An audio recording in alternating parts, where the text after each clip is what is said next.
momento, nuestro hermano Aarón nos dirigía en la lectura, capítulo 10 del libro de los Hechos.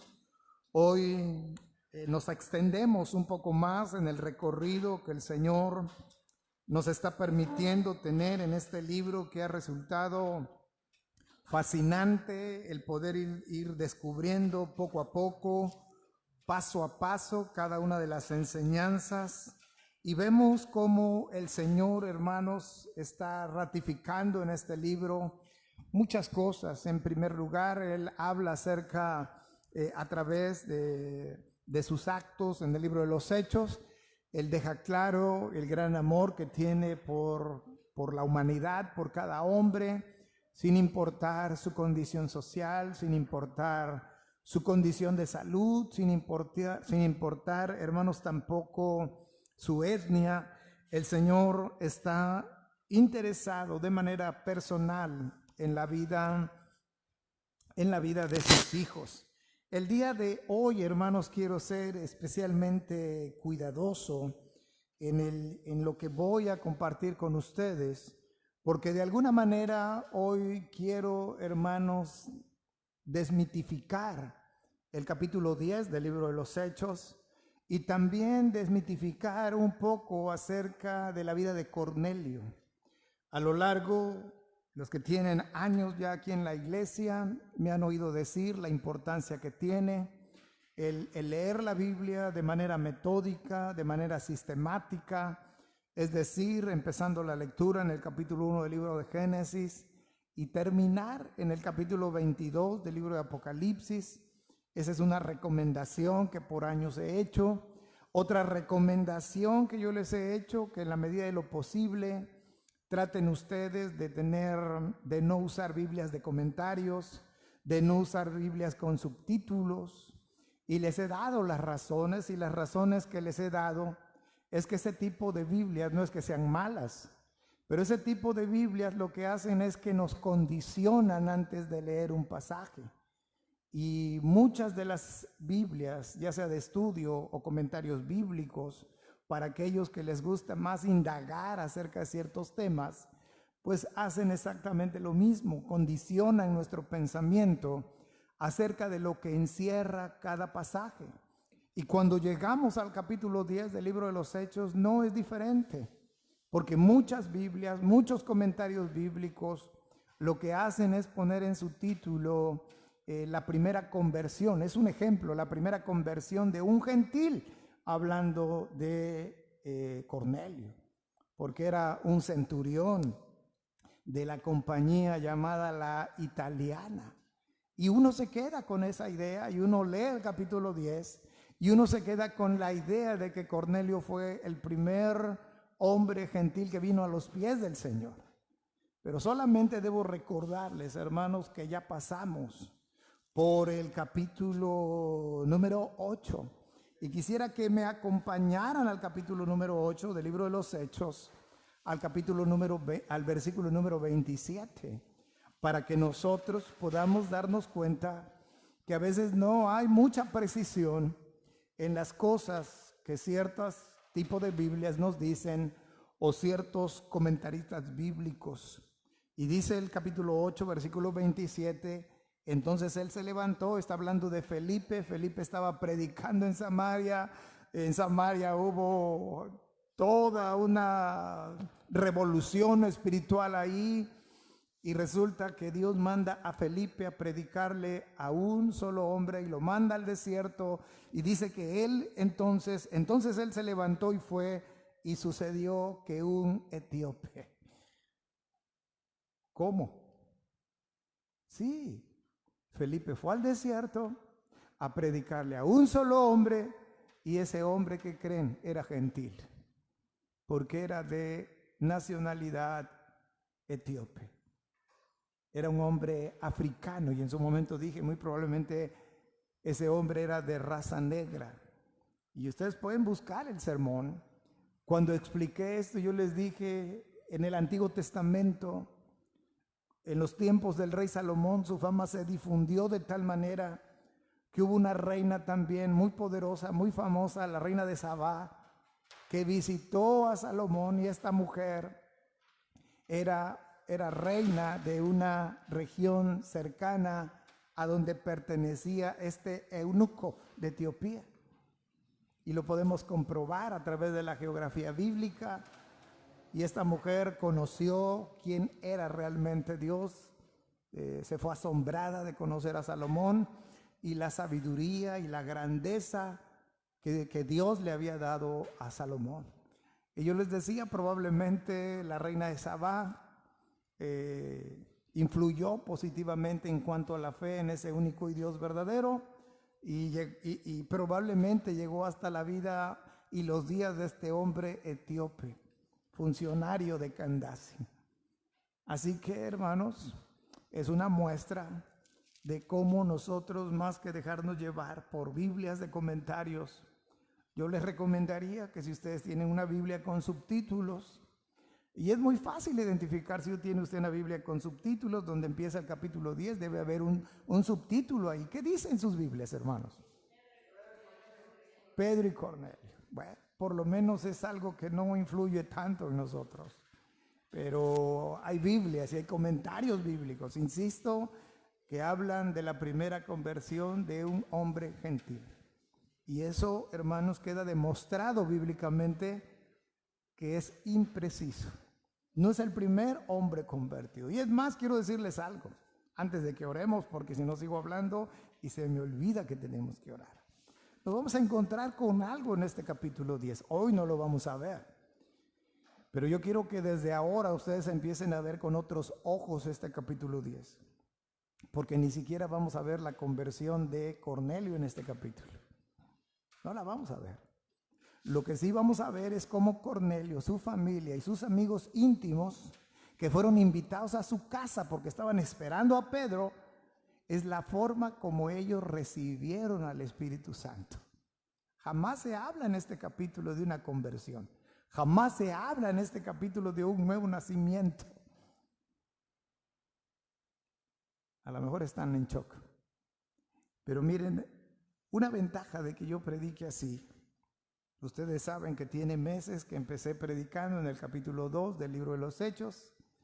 Y la semana pasada prediqué los últimos versículos del capítulo 9. Y ya sí que se avise a la iglesia, todo el mundo sabe lo que voy a predicar hoy. Del capítulo 10. No saben de qué verso a qué verso. Pero hoy vamos a predicar del versículo 1 al versículo 23. Es una buena extensión de este capítulo 10. Pero lo vamos a ver de una manera sencilla, rápida, de tal forma que Dios nos ayude a comprender realmente qué está encerrado en estos primeros 23 versículos. Y si Dios nos da vida, hermanos, y me da vida a mí, me da salud, ¿de qué iré a predicar el próximo domingo? De Hechos capítulo 10, del verso 24. Entonces, ¿cuál es la ventaja para usted? Y aprovecho esta introducción, tomémosla así, para invitarlo, hermanos, a que usted en casa, de manera anticipada, lea las porciones. Y a lo mejor salen preguntas, a lo mejor salen conclusiones, a lo mejor quedan dudas y aquí juntos las podemos resolver. ¿Cuántas veces uno no entiende un pasaje y cuando uno oye un mensaje dice, aquí está la respuesta, Señor? Oremos. Bendito y poderoso Dios que moras en los cielos, te damos gracias, Señor, en esta tarde,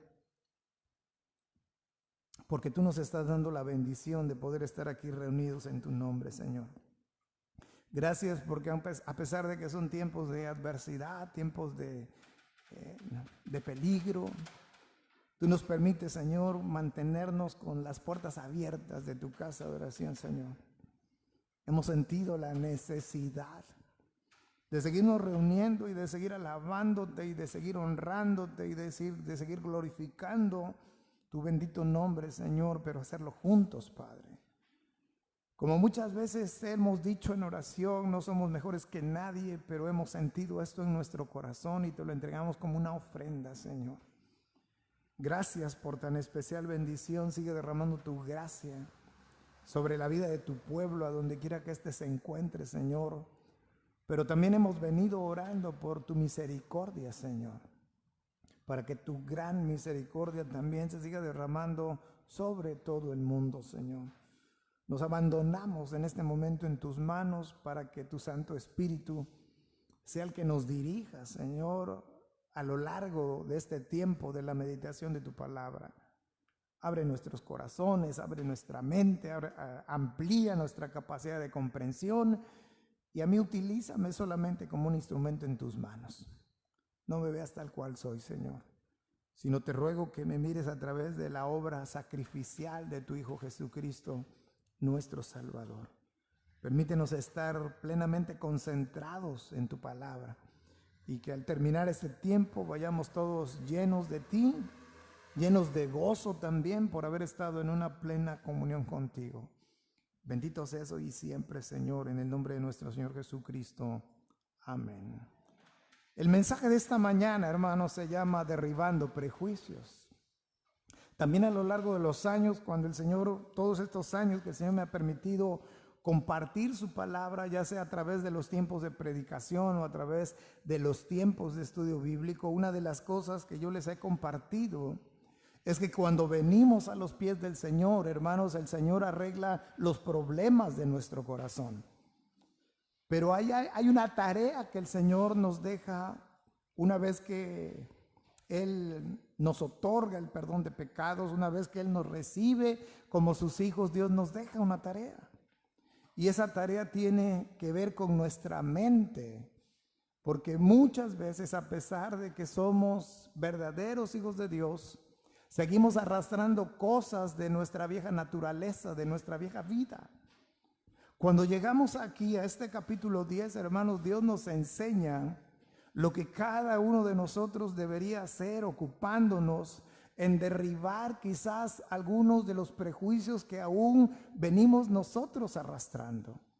La semana pasada yo hacía resaltar la vida de Pedro, una vida completamente diferente que encontramos plasmada en el libro de los Hechos. Y sin embargo en los evangelios vemos a un Pedro, si ustedes quieren catalogarlo, a un Pedro inmaduro espiritualmente, a un Pedro impetuoso, tal como era su temperamento natural, arrebatado, no pensaba bien las cosas, no las pensaba dos veces. Pero en el libro de los Hechos, yo les decía, vemos a un Pedro lleno del Espíritu Santo, vemos a un Pedro lleno de pasión, lo vemos predicando unos sermones cristocéntricos, siendo Pedro un instrumento en las manos de Dios. Pero también, hermanos, el capítulo 10 nos permite ver cómo todavía Pedro, a pesar de ser como lo acabo de describir, todavía el apóstol Pedro sigue siendo un hombre con prejuicios. Y se debe comprender esto, porque él era un hombre judío. Era un hombre que había sido creado conforme a la ley, a pesar de que había pasado tiempo con el Señor. Pero lo que a veces a nosotros nos cuesta trabajo, inclusive detenernos a pensar, es que el registro del Nuevo Testamento, y específicamente me refiero a lo que está registrado a partir del capítulo 2 del libro de los Hechos hasta el final del libro de Apocalipsis. Si todo el Nuevo Testamento abarca el primer siglo de esta era, los primeros 100 años, y no estoy descubriendo algo nuevo, no estoy diciendo algo nuevo. Todos sabemos que las edades se han partido y se partieron por el Señor Jesucristo. Hablamos antes de Cristo y hablamos después de Cristo. Bueno, después de Cristo, hermanos, todo el Nuevo Testamento abarca los primeros 100 años. Ahora, si nosotros tomamos en consideración un dato que al principio les di, cuando llegamos al capítulo 2 y vemos que el Espíritu Santo toma como morada permanente a la iglesia, estamos hablando de que eso ocurrió aproximadamente por ahí del año 33 y medio. Y cuando llegamos al libro de Apocalipsis, el libro de Apocalipsis aproximadamente se escribe por allá del año 95 de nuestra era. Así que ahí está un dato para contemplar, hermano, lo que está ocurriendo. Ahora, no podemos nosotros simplemente criticar por criticar a Pedro, pero él sigue siendo un hombre prejuicioso, y les voy a decir por qué es un hombre prejuicioso. Porque ese primer siglo, hermanos, lo que empieza a ocurrir es una separación entre el cristianismo. Y quiero aclarar, hermanos, que cuando digo cristianismo estoy hablando de la iglesia de Cristo. Cuando digo cristianismo estoy hablando del evangelio de Cristo y estoy hablando de la iglesia que el Señor Jesucristo fundó. Porque en estos días me he visto en la necesidad de aclarar que no todo lo que se llama cristianismo es verdadero cristianismo. Por ejemplo, en Afganistán se habla de que hay cristianos y que esos cristianos están en persecución. Sí, solamente que hay que ver qué cristianos son. O sea, ¿son cristianos evangélicos? ¿O qué cristianos son? Porque hay solamente 3 religiones en el mundo. Si tenemos que hablar de religiones, solamente hay 3 religiones en el mundo: el judaísmo, el islamismo y el cristianismo. Pero dentro del cristianismo hay una diversidad grande. ¿Qué tipo de cristianos hay en Afganistán? Ahí se los dejo de tarea. Yo les digo, me he tenido que ver en la necesidad de aclarar ese punto. Porque oímos cristianos y todos vamos atrás de esa corriente. Sí, pero a ver, ¿qué cristianos? ¿Sí me explica, hermanos? ¿Qué cristianos? Eso es importante aquí. Y cuando hablo de que hay una separación en el primer siglo, y esa separación se da entre la verdadera iglesia del Señor Jesucristo y lo que se conoce como judaísmo. Pedro, acostumbrado a la ley, Pedro, acostumbrado a toda la tradición judaica, a todo lo que marca la ley, a toda su religiosidad, a todos sus ritos, pues a él le sigue costando ciertas cosas.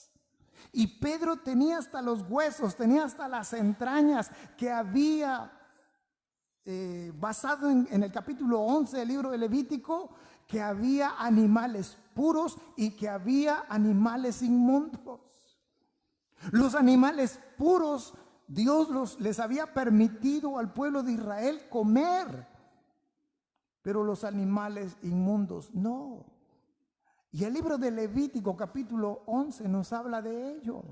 Y nos habla de las características de los animales puros y nos habla también de las características de los animales inmundos. Entonces Pedro viene y conoce al Señor y sirve al Señor, y ahora ha sido un instrumento poderoso en las manos de Dios para honrar y glorificar y edificar y hacer crecer el reino de Dios. Pero Pedro sigue siendo prejuicioso, como muchas veces a nosotros nos pasa. Porque vuelvo a insistir, Dios arregla los asuntos del corazón. Pero los asuntos de la mente uno tiene que encargarse de irlos renovando. El apóstol Pablo en la carta a los Efesios, por ponerle solamente un ejemplo, pero no es el único pasaje que habla de eso, en el libro de Efesios, Pablo envía una carta y le dice a los hermanos en el capítulo número 4, les dice en el versículo número 17, le dice a la iglesia: esto pues digo y requiero en el Señor. Le está hablando a la iglesia y les dice que ya no andéis como los otros gentiles. Y la iglesia pudo haberle preguntado a Pablo: ¿y por qué no? Porque dice Pablo: ellos andan en la vanidad de su mente, teniendo el entendimiento entenebrecido, ajenos de la vida de Dios por la ignorancia que en ellos hay, por la dureza de su corazón, los cuales después que perdieron toda sensibilidad se entregaron a la lascivia para cometer con avidez toda clase de impureza.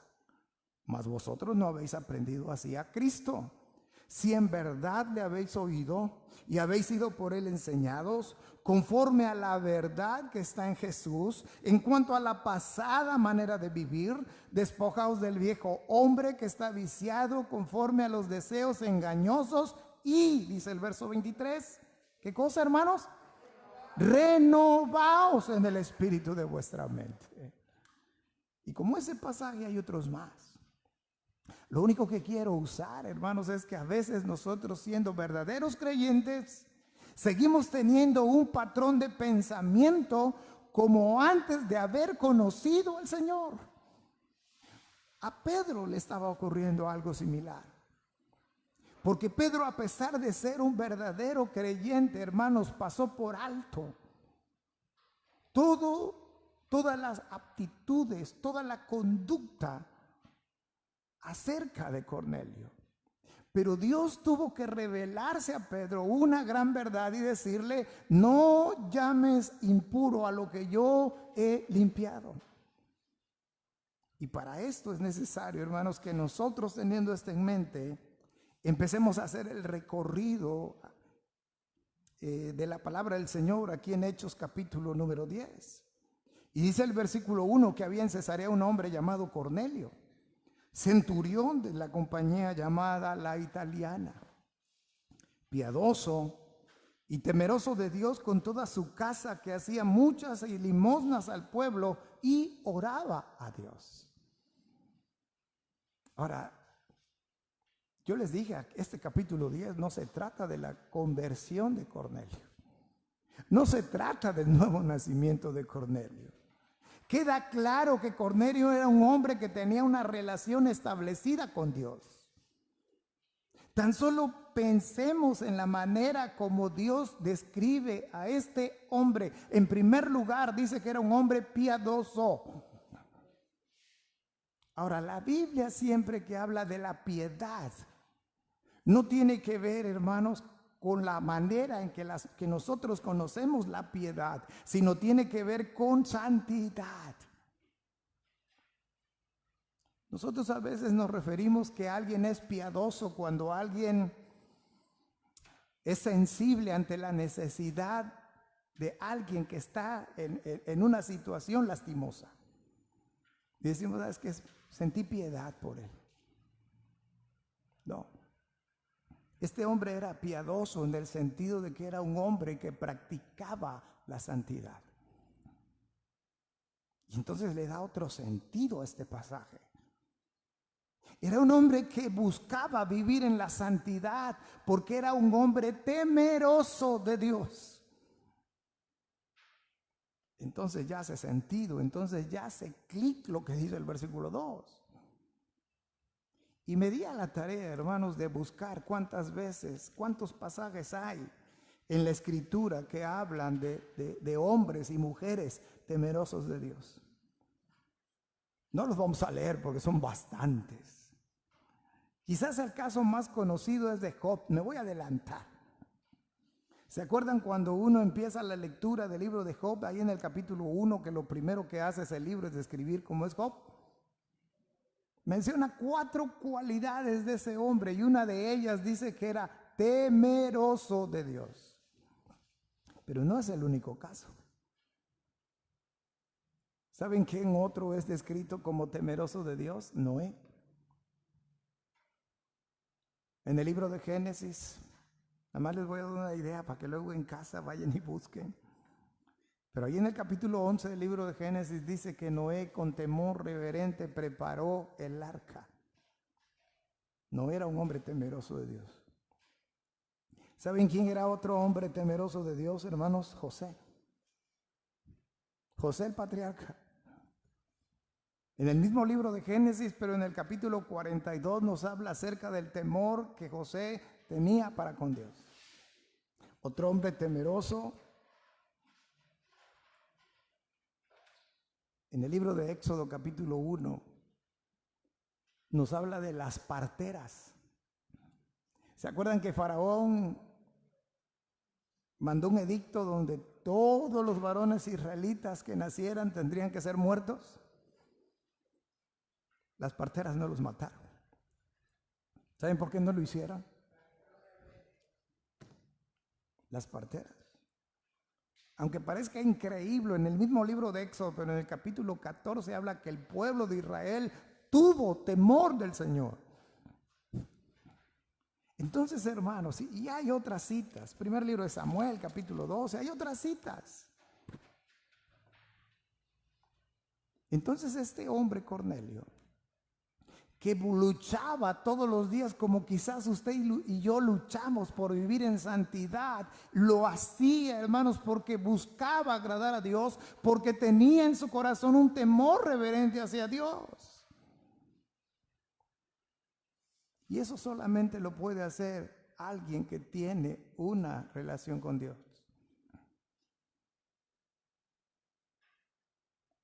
La gente que no tiene la misma fe que nosotros en sus corazones no se despierta en el día diciéndole, Señor, gracias por un día más de vida. Ni tampoco pone en las manos del Señor ese nuevo día que Dios le está brindando y no le está diciendo, Señor, ayúdame para vencer la tentación, ayúdame para vencer la debilidad, ayúdame en este día, Señor, para hacerte agradable. No lo hace.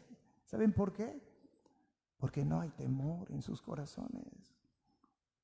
Ni tampoco un hombre no temeroso, una mujer no temerosa termina el día humillado delante del Señor, poniéndose a cuentas delante del Señor por si acaso algo se hizo no conforme a la voluntad de Dios.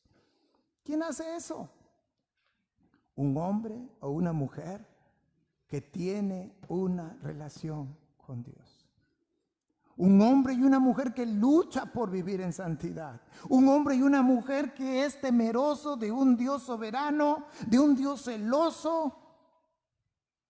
Pero este hombre lo describe la Biblia piadoso y temeroso de Dios, pero no solamente a él. Porque el versículo 2 no solamente habla de él. ¿De qué habla, hermanos? Habla de su familia, efectivamente.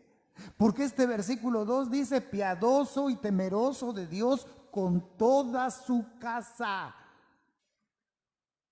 Ahora este hombre, hermanos, dice que hacía muchas limosnas. Sin duda que era un hombre dadivoso.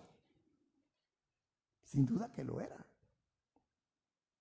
Pero además, hermanos, no daba limosnas al pueblo, sino lo último que se describe en este verso es que oraba a Dios. Allá cada vez que tenía problemas. Siempre. Era un hombre devoto. Era un hombre ocupado en cultivar su relación personal con Dios, a pesar de ser gentil. Porque Dios no solamente fue Dios de los judíos o es Dios de los judíos. Dios es Dios de todo el mundo.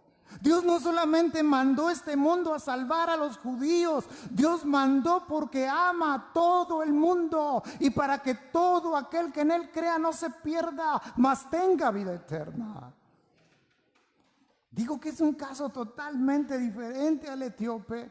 Porque el etíope vino a Jerusalén a adorar y es necesario quizás que usted vuelva a leer ese capítulo 8 donde empieza a hablar del etíope, porque ese hombre regresaba de Jerusalén, ya iba de Jerusalén a Etiopía, había venido a Jerusalén a adorar. Pero ese hombre no conocía al Señor de forma personal.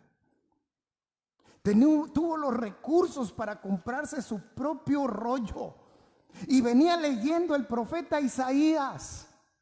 No entendía nada, pero Dios le envió a Felipe y Felipe le pregunta, ¿entiendes lo que lees? Y él le dice, ¿cómo voy a entender si nadie me lo explica? Y entonces Felipe se soltó y le predicó hasta llegar al evangelio del Señor Jesucristo y le dijo, ¿qué impide que yo sea bautizado? Aquí hay agua. Y Felipe le dice, si crees de todo tu corazón, bien puedes. Y el resto de ustedes ya se lo conocen. Parece que estoy volviendo a predicar del etíope. Solamente estoy comparando cosas, hermanos. Para que no nos confundamos, para que no nos subamos a la ola y decir, pues sí, es que Cornelio era un converso. No. Cornelio era un hombre que tenía una relación con Dios. Y si recordamos todo lo que hemos venido viendo, hermanos, los apóstoles Pedro y Juan han ido a lugares donde han creído y donde ha llegado Pedro y Juan. Lo único que ha sucedido es que ellos han recibido el Espíritu Santo. Eso sucedió con Simón el Mago, ¿recuerdan? ahí hubo una gran explosión espiritual en la ciudad. Simón dijo creer, se atrevió a bautizarse, pero a él no le tocó repartición cuando el Espíritu Santo se dio, y él quiso comprar con dinero aquello. Y Pedro le contesta de manera radical, le dice: tú no tienes ni parte ni suerte en este asunto. Ahí están los casos, hermanos. De eso sirve estudiar la Biblia y recorrer la Biblia, como lo estamos haciendo ahora. Ahora ven lo que además nos agrega de información aquí. En el versículo 3 nos dice: este vio claramente en visión, como a la hora 9 del día, que un ángel de Dios entraba donde él estaba y le decía: Cornelio. Porque Dios siempre nos habla de manera directa y de manera personal. Él, mirándole fijamente y atemorizado, dijo: vean qué pregunta hace Cornelio.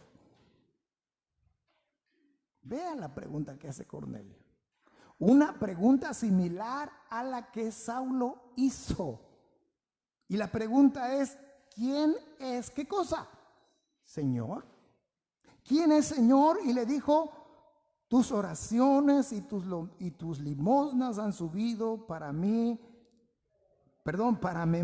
delante de Dios. Tus oraciones y tus limosnas han subido para memoria delante de Dios. Y le da las instrucciones. ¿Cuáles son las instrucciones? Envía hombres a Jope, haz venir a Simón, el que tiene por sobrenombre Pedro. Este posa en casa de cierto Simón curtidor, que tiene su casa junto al mar, y él te dirá lo que es necesario que hagas. Ido el ángel que hablaba con Cornelio, este llamó a sus 2 criados y a un devoto soldado de los que asistían, a los cuales envió a Jope después de haberles contado todo. Qué interesante todo esto. Recuerden ustedes que él era un centurión. Cornelio estaba acostumbrado tanto a mandar como a obedecer. Y él, para esta misión de ir a buscar a Pedro, comisionó a 2 de sus criados y a un devoto soldado, a un soldado fiel. Pero no solamente les dio la orden de ir a buscar a Pedro. A mí me llama poderosamente la atención que Cornelio se tomó el tiempo de platicarles todo a estos hombres.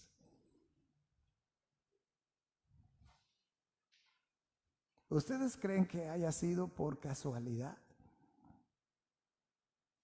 Esta es otra de las lecciones que el capítulo 10 nos enseña. Nada hay que ocurra en la vida de un verdadero creyente por accidente o por casualidad. Porque seguimos muchas veces pensando que es producto de la casualidad ciertas cosas. O casi producto de un accidente tal o cual cosa. Y no hay tal cosa para un verdadero creyente. Porque nuestras vidas están en las manos del único y soberano Dios que creó los cielos y la tierra. No hay accidentes, no hay casualidades, hay propósito en todas las cosas, como Dios va ordenando cada pieza en su lugar.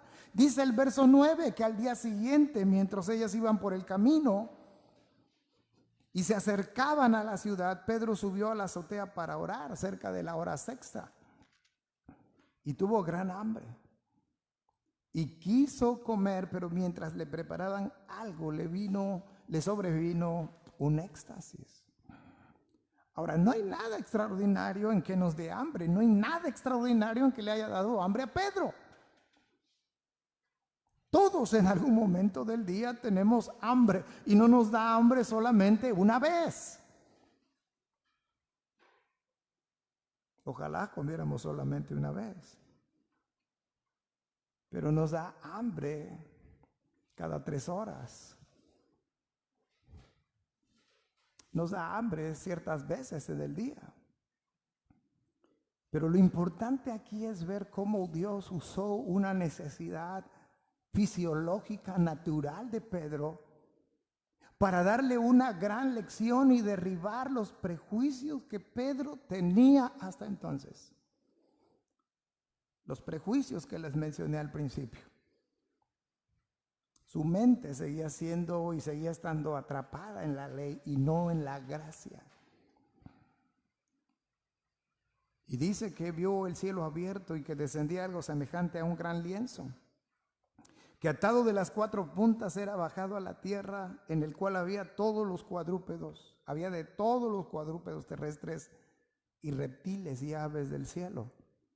Y le vino una voz: levántate, Pedro, come y mata y come.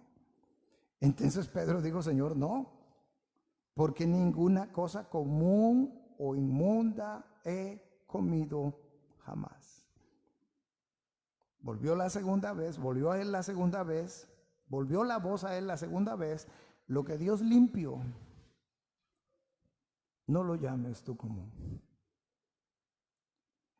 Esto le ocurrió a Pedro. Y ojalá que muchos hoy en pleno siglo XXI pudieran aceptar esto.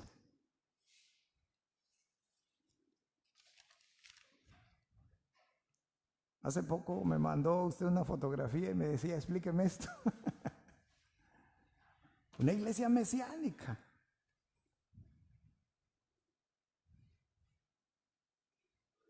Las iglesias mesiánicas siguen considerando que hay cosas que son inmundas y hay cosas que son puras. Jamás comerán cerdo. Jamás comerán un cóctel de camarón o un caldo de camarón. ¿Por qué? Porque según ellos es impuro, es inmundo. Porque su pensamiento sigue estando atrapado en la ley mosaica dada a Israel,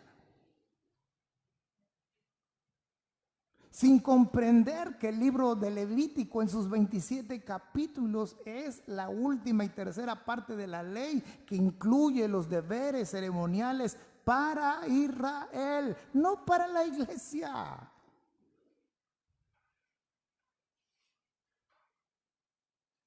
No podemos decir que la ley ha sido abrogada, que la ley ya no está vigente. No podemos decir eso. Porque el mismo Señor Jesucristo dijo: no he venido a abrogar la ley, sino ¿a qué? A cumplirla. ¿Y por qué la tuvo el que cumplir? Por la incapacidad del hombre de cumplir extensamente cada parte de la ley.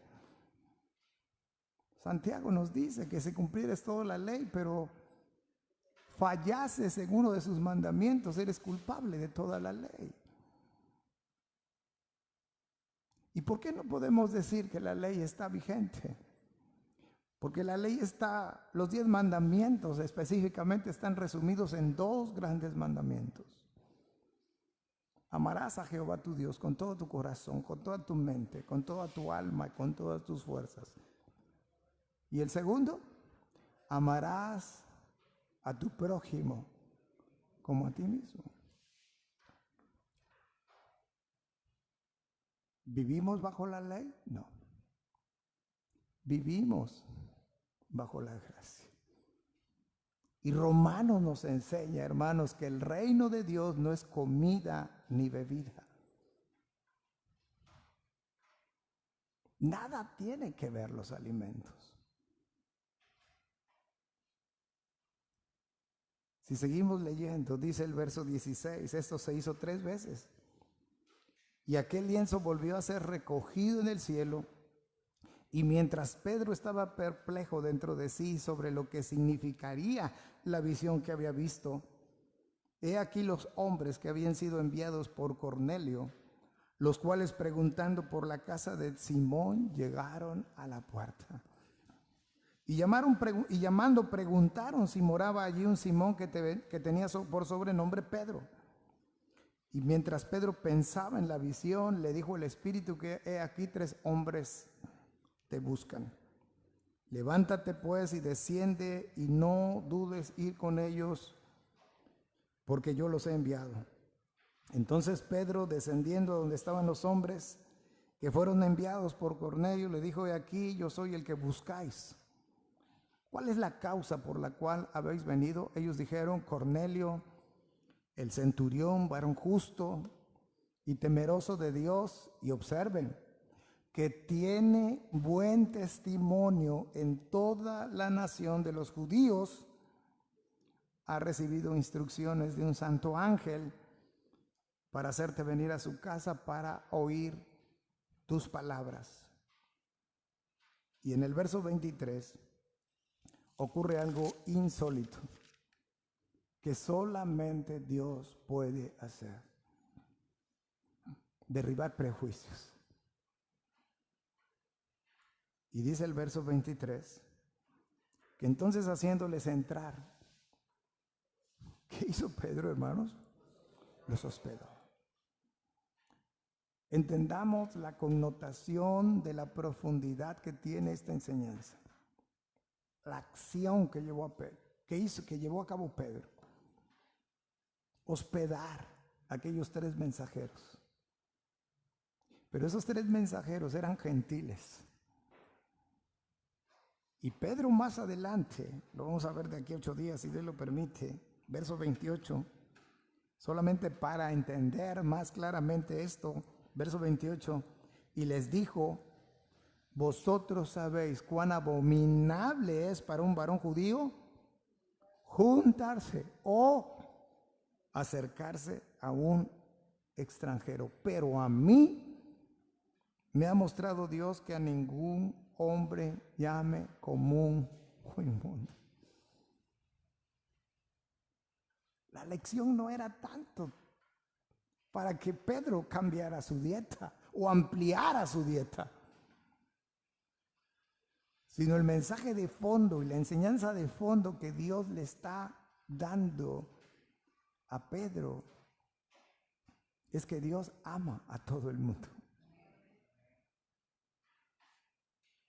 Muchos creyentes se preguntan, a mí algunos de esos muchos me han preguntado: hermano, dice Juan 1:11 que a lo suyo vino y los suyos no lo recibieron. ¿Y qué hubiera pasado si los judíos lo hubieran recibido? ¿Qué hubiera sido de nosotros, hermano?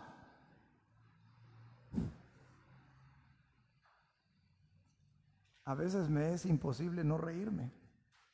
Y no es porque me burle.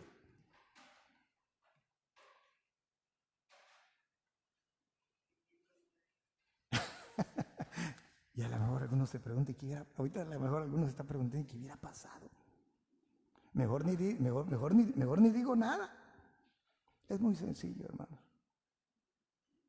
El Señor, cuando mandó de 2 en 2, la primera vez, porque hubo 2 ocasiones que Dios mandó, el Señor Jesús mandó de 2 en 2, pero la primera vez que el Señor Jesús mandó, dijo: vayan primero a las ovejas perdidas de Israel. Ahí está en el Evangelio de Mateo. Vayan primero. No dijo vayan a las ovejas perdidas de Israel, dijo vayan primero. Si esas ovejas perdidas de Israel hubieran creído en Él y lo hubieran recibido como su único y suficiente Salvador, como el Mesías, ¿saben qué hubiera pasado? Que a los segundos serían los gentiles. Pero el Evangelio se seguiría propagando. Porque Dios no solamente, como dije al principio, es Dios de los israelitas. Dios no solamente ama al pueblo de Israel. El Señor Jesucristo, Dios no solamente envió al Señor Jesucristo para salvar a Israel, porque solamente ama a Israel. Juan 3:16 es claro. Porque de tal manera amó Dios ¿a quién? Al mundo. O sea, a todas las naciones. Y hay un solo requisito. Usted esta lección se la sabe perfectamente bien.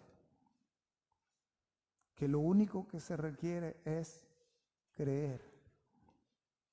Creer que Jesucristo es el único y suficiente Salvador del mundo.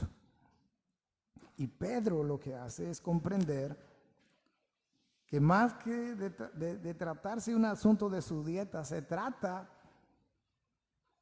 de aprender que Dios tiene un plan para que el mundo conozca que Él los ama, que Jesucristo es el Señor.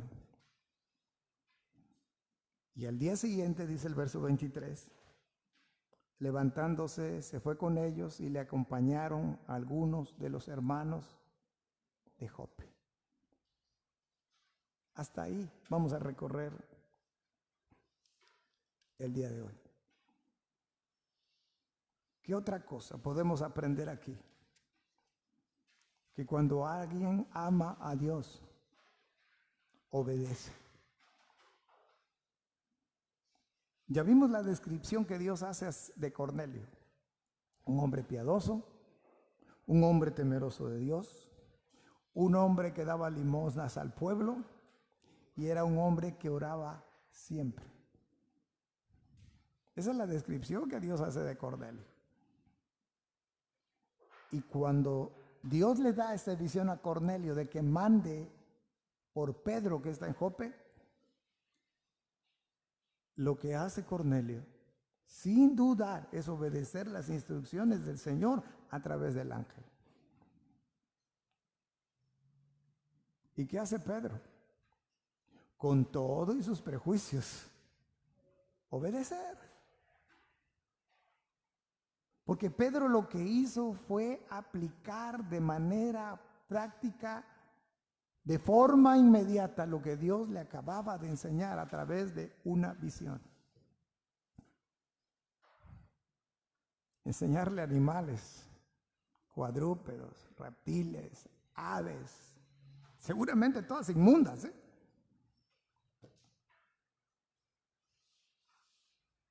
Y el Señor es claro y le dice, no llames impuro lo que yo he limpiado.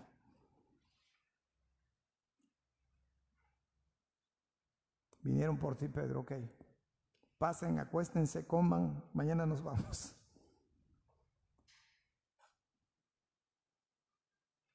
Y eso nos tiene que hacer pensar en muchas cosas a nosotros. O quizás no en muchas. Quizás en una sola el día de hoy. ¿Qué tan obedientes somos al Señor? No me queda dudas de que lo amamos, de que lo hemos conocido, de que hay un temor reverente. Pero ojalá, hermanos, seamos obedientes de manera inmediata, sin dudarlo, sin preguntar. Cornelio, a pesar de ser un centurión y a pesar de tener gente a su cargo, a la cual él mandaba, él a su vez tenía gente arriba de él, a la cual él tenía que obedecer. Siempre he dicho que donde quiera que vamos hay una cadena de mando. A lo mejor usted en su empresa es gerente o de un departamento, de una división, de una compañía, qué sé yo. Pero arriba de usted hay alguien superior.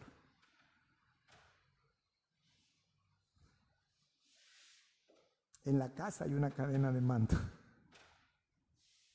Bueno, la señora siempre manda, ¿verdad? Y hay de que se rebele. Hay una cadena de mando. Si ahorita salimos y nos brincamos el rojo ahí, hay leyes, hay una cadena de mando. A donde quiera que vamos. Y Dios es el soberano, hermanos, sobre todo lo que existe. ¿Cuál es nuestro papel, nuestro deber? Obedecer. Y ojalá, hermanos, que si tenemos prejuicios, estemos dispuestos a ser liberados de ese prejuicio. Porque el prejuicio daña, el prejuicio esclaviza. En Pedro, insisto, es comprensible, está en un tiempo de separación de sus costumbres judaicas para adaptarse a un nuevo periodo llamado la gracia.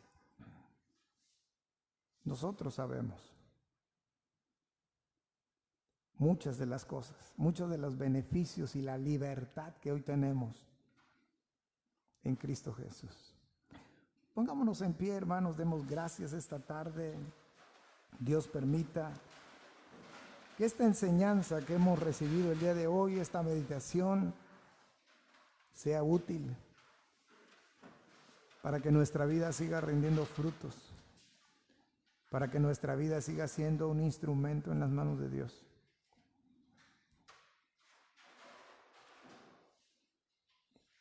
Esta porción que leímos hoy nos prepara para ver cómo Dios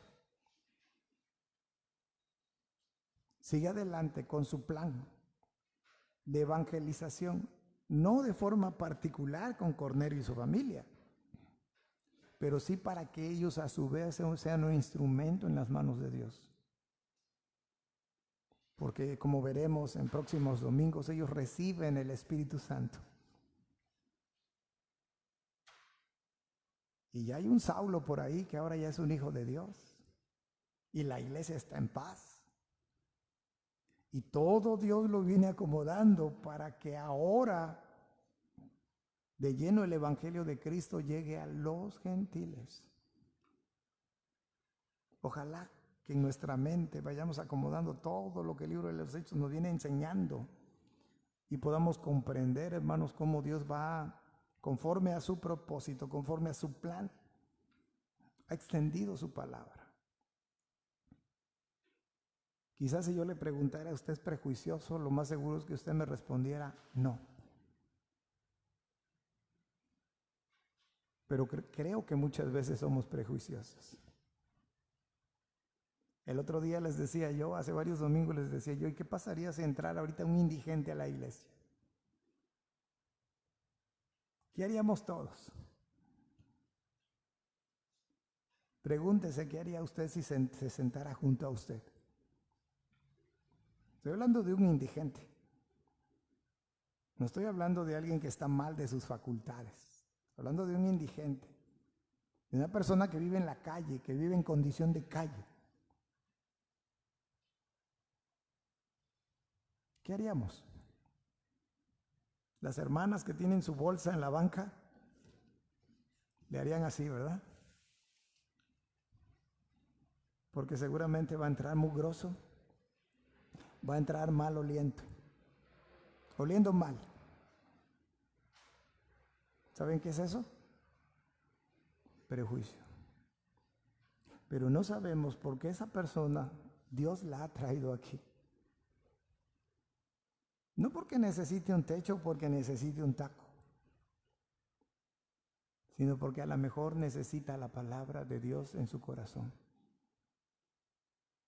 A lo mejor por nuestra casa hay alguien que se la vive, por ejemplo, todas las veces borracho. Y a lo mejor se queda tirado en las banquetas y se orina en su ropa ahí. O a lo mejor conocemos un vecino que es conflictivo, peleonero y de todo, que nos echa la basura cuando barre. Y mejor no le decimos nada. Y decimos, no, esta persona nunca va a entregar su vida al Señor. Yo les digo, hermanos, que nos llevamos unas sorpresas increíbles.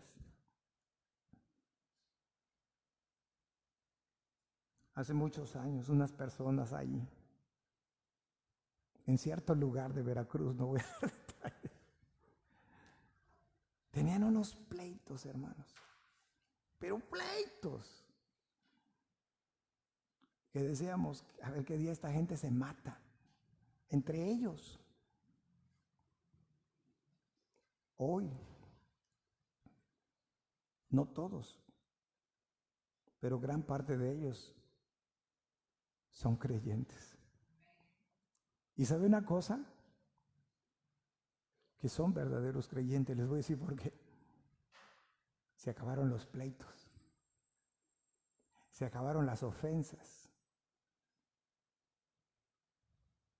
Se acabaron muchas cosas que antes era fácil darse cuenta que ocurrían ahí. Hubo alguien que no tuvo prejuicios para hablarles del Señor. Porque a veces se nos olvida a nosotros, hermanos, que para Dios no hay nada imposible. Que cuando nosotros nos dejemos de creer más que otros, entonces los prejuicios acabarán. No somos mejores que nadie.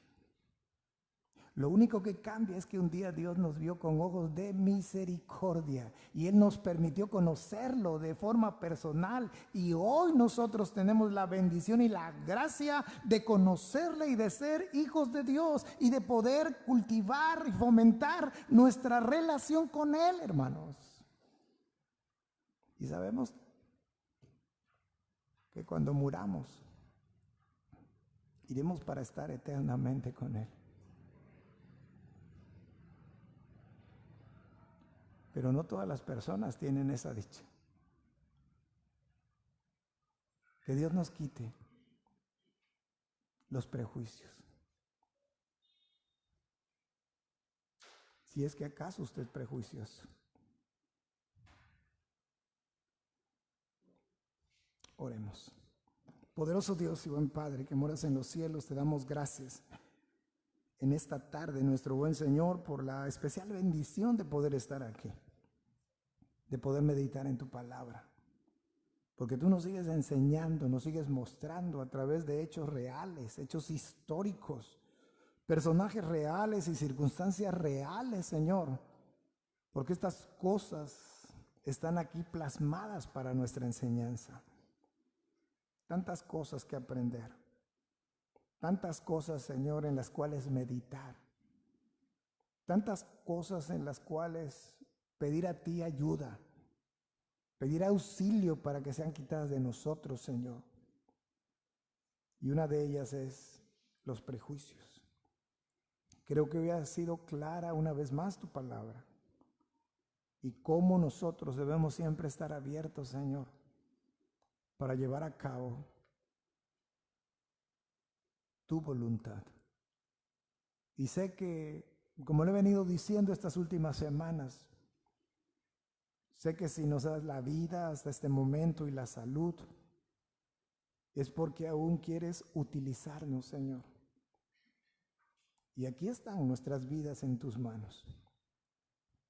Solamente, Señor, que no nos dejes solos. No queremos hacer las cosas conforme a nuestra capacidad o habilidad, sino la queremos hacer conforme al poder que tú das a través del Espíritu Santo, Señor, para que todo sea para la honra y gloria de tu poderoso nombre. Yo hoy te quiero dar gracias por la vida de mis hermanos que están comprometidos contigo, Señor, a el esparcimiento de tu palabra. Al menos tengo 3 nombres en mente y ojalá sean más. Para seguir adelante, Señor, necesitamos ser libres de cualquier estorbo. Entre ellos hoy hemos visto uno, Señor, y cómo tú obras en la vida de la persona que quizás menos podíamos nosotros imaginar. Pero lo que queda claro es que tú amas a todo ser humano. Repruebas el pecado. Repruebas su conducta. Pero puedo afirmar que tú amas al pecador, Señor. Y tú quieres que ese pecador se arrepienta, se ponga a cuentas delante de ti, Señor. Y tú lo quieres arrebatar y lo quieres arrancar del reino de las tinieblas y traspasarlo al reino de tu amado Hijo, como dice Colosenses. Bendito seas hoy y siempre, Señor, por tu gran amor, por tu gran misericordia y por tu abundante gracia para con nosotros, Señor. Despídenos en paz y llévanos con tu bendición y que tu Santo Espíritu siga obrando en nuestros corazones, Señor. Te damos gracias. En el nombre de Cristo Jesús, nuestro Señor y Salvador, y todos decimos amén. No dejemos de orar, hermanos, unos por otros y de saludarnos antes de irnos unos con otros. Que Dios nos siga bendiciendo.